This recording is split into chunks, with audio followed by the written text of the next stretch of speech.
Real estate کے مستقبل کے بارے میں پر امید ہوں بیئر، لیکن میں نہیں ہوں۔ سال کے آغاز سے ہی ریئل اسٹیٹ انڈسٹری زوال پذیر ہے وولف، مگر حالیہ دنوں میں اس میں کچھ بہتری کے آثار نظر آ رہے ہیں۔ امپیریل لیگ میں سبھی افراد جانوروں کے کوڈ نام استعمال کرتے تھے۔ بحث کے دوران ایگل نے سوال کیا، تو پھر ہم ریئل اسٹیٹ انڈسٹری کو فروغ دینے کے لیے کیا کریں؟ اچانک سب خاموش ہو گئے۔ پروین نے زبان چٹکی۔ اگر کوئی غیر متوقع واقع نہ ہوا تب امپیریل لیگ کے لیڈر بولنے والے تھے۔ یقیناً ایک پیغام آیا، کنگ اگلے 10 سالوں تک جائیداد کی قیمتیں مستحکم رہیں گی، انہیں بے حد بڑھنے یا گرنے نہ دیا جائے۔ اگر قیمتیں گرتی تو اس سے اقتصادی سب پرائم مارگیج بحران پیدا ہو سکتا تھا اور عالمی سطح پر بحران کھڑا ہو سکتا تھا۔ امپیریل لیگ میں کنگ واحد شخص تھا جو احکامات جاری کر سکتا تھا۔ وہ امپیریل لیگ کا بادشاہ تھا۔ کسی کو معلوم نہیں تھا کہ وہ کون تھا یا وہ کس ملک سے تعلق رکھتا تھا۔ پروین نے ماضی میں اس کی شناخت جاننے کی کوشش کی تھی مگر اسے کوئی سراغ نہیں ملا۔ بحث کے آخر میں کنگ نے کہا، آج کی میٹنگ ختم ہوئی۔ سب نے الوداع کہا۔ پروین نے بھی آج رات پہلی بار کوئی پیغام بھیجا، کیٹ الوداع، مہدی ولا میں۔ سالس نے چیٹ روم چھوڑنے سے پہلے کیٹ کا نام دیکھا جو بہت کم بات کرتی تھی۔ پہلے تو اس نے ان لوگوں پر زیادہ توجہ نہیں دی جو کم گفتگو کرتے تھے، مگر شاید اس عورت سے حالیہ دنوں میں زیادہ ملاقاتوں کی وجہ سے وہ اچانک اس کے بارے میں سوچنے لگا۔ وہ اکثر کاہلی اور بے پرواہی کا مظاہرہ کرتی مگر ساتھ ہی ایک نرمی اور وقار بھی رکھتی تھی، یہاں تک کہ جب وہ کھانے کے دوران تیزی سے کھاتی تب بھی اس کا انداز اناڑی نہیں لگتا تھا۔ وہ واقعی ایک بلی کی طرح تھی۔ شمائل کتا۔ حارث کا چہرہ فوراً سنجیدہ ہو گیا۔ اس کی بڑی آنکھیں جو بالکل شمائل جیسی لگ رہی تھیں تاریک اور گہری ہو گئیں۔ وہ زیادہ باتیں کرنے والا بچہ نہیں، اس لیے اس نے سینڈ کو نظر انداز کیا اور کلاس میں داخل ہو گیا۔ مس لینا نے اسے دیکھتے ہی لاشعوری طور پر آگے بڑھ کر اسے گلے لگا لیا۔ اس نے اس کے نازک اور گول گال بھی نرمی سے دبائے اور کہا، واہ چھوٹی شمائل، آج اور بھی زیادہ پیاری لگ رہی ہے۔ حارث کا جسم اکڑ گیا، تاہم اب اس نے مس لینا کی مہربانی کو محسوس کیا تو اس نے خود کو انہیں دور دھکیلنے سے روک لیا۔ سچ تو یہ تھا کہ وہ واقعی تھوڑا سا آرٹسٹک تھا اور لوگوں کے ساتھ جسمانی رابطے کو پسند نہیں کرتا تھا، جو کہ مہدی خاندان میں ایک انوکھا رویہ تھا۔ وہ اپنی پردادی کے گلے لگنے کو بھی مشکل برداشت کر سکتا تھا، مگر ایسا لگتا تھا کہ ماں اور چھوٹی بہن کو پانے کے بعد اس کی قوت برداشت کافی بڑھ گئی تھی۔ جب وہ اپنی حد کے قریب پہنچا تو مس لینا نے آخر کار اسے چھوڑ دیا۔ حارث نے سکون کا سانس لیا، اپنی کرسی اٹھائی اور ایک طرف جا کر بیٹھ گیا۔ کچھ ہی دیر میں ایک اور بچہ آیا، وہ اپنی کرسی لے کر اس کے ساتھ آ کر بیٹھ گیا اور ریاضی کی اولمپائڈ کے کچھ ورکس شیٹس نکالیں۔ پھر اس نے کہا، گڈ مارننگ شمائل۔ حارث نے اسے پرسکون نظر سے دیکھا اور ہونٹ بینچ لیے۔ یہ یقینی طور پر وہی بہت خوبصورت فارس ہوگا جس کا ذکر شمائل نے کیا تھا۔ وہ اتنا چھوٹا اور دبلا پتلا تھا، بالکل ایک نازک لڑکے کی طرح۔ شمائل کو یہ کیوں خوبصورت لگا تھا؟ حارث نے نظریں جھکائیں اور ریاضی کی ورک شیٹس کی طرف دیکھا۔ میں نے سنا ہے کہ تم ریاضی کی اولمپائڈ کے مسائل حل کرنے میں بہت اچھے ہو۔ فارس کی تنگ آنکھیں پلکیں جھپکنے لگیں۔ بس ٹھیک ہی ہوں۔ اوہ! حارث نے اپنا بیگ کھولا، اس میں سے ایک سیٹ نکالی اور فارس کو دے دی۔ اس نے پوچھا، کیا تم یہ حل کر سکتے ہو فارس؟ وہ حیران رہ گیا۔ جب اس نے ورک شیٹ دیکھی تو اس کا چہرہ اور بھی الجھن میں پڑ گیا۔ اس نے سر ہلایا اور کہا، نہیں میں نہیں کر سکتا۔ کتنا بے وقوف ہے۔ حارث کو یہ کہنے کے بعد اچانک یاد آیا کہ اسے شمائل کی طرح بولنا تھا، اس لیے اس نے زبردستی اپنے الفاظ بدلے اور کہا، میں تو یہ مسائل 1 سال پہلے ہی حل کر چکا تھا۔ ہاں فارس؟ وہ کچھ کہنا چاہتا تھا لیکن حارث پہلے ہی رک موڑ چکا تھا۔ اس نے کہا، تم دوبارہ میرے ساتھ بیٹھ سکتے ہو جب تم یہ مسائل حل کر لو۔ ہاں؟ شمائل کو ضرور دھوکہ دیا گیا ہوگا، یہ لڑکا تو ریاضی میں اچھا تھا ہی نہیں۔ فارس ابھی بھی شش و پنج میں تھا۔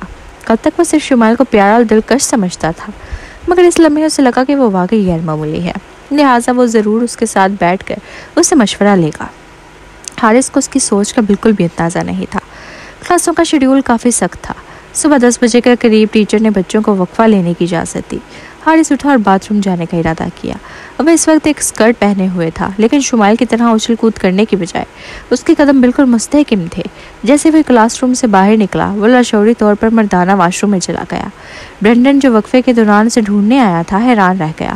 وہ حارث کے پیچھے چلتا ہوا واش روم میں داخل ہو گیا اور کچھ کہنے ہی والا تھا کہ اس نے حارث کو پیشاب کرتے ہوئے دیکھ لیا۔ برینڈن حیران و پریشان کھڑا رہ گیا۔ جب حارث کام سے فارغ ہو کر مڑا تو اس نے برینڈن کو حیران نظریں جمائے کھڑے دیکھا، جس سے وہ چونک گیا۔ اچانک اسے احساس ہوا کہ اسے خواتین کے واش روم میں جانا چاہیے تھا۔ اب تو سارا راز کھل گیا تھا۔ جب وہ وضاحت کے بارے میں سوچ ہی رہا تھا، برینڈن کب کپاتے ہوئے انگلی اٹھائی اور کہا، تم واقعی لڑکا بن گئے۔ حارث کی آنکھیں سوالیاں تھی۔ برینڈن آگے بڑھا، اس کا ہاتھ پکڑ لیا۔ تم بہت زبردست ہو، تم نے واقعی ایک لڑکے میں تبدیل ہونے کا جادو کر دیا۔ کیا تم دوبارہ لڑکی بھی بن سکتے ہو؟ حارث نے جواب دیا، ہاں میں کر سکتا ہوں۔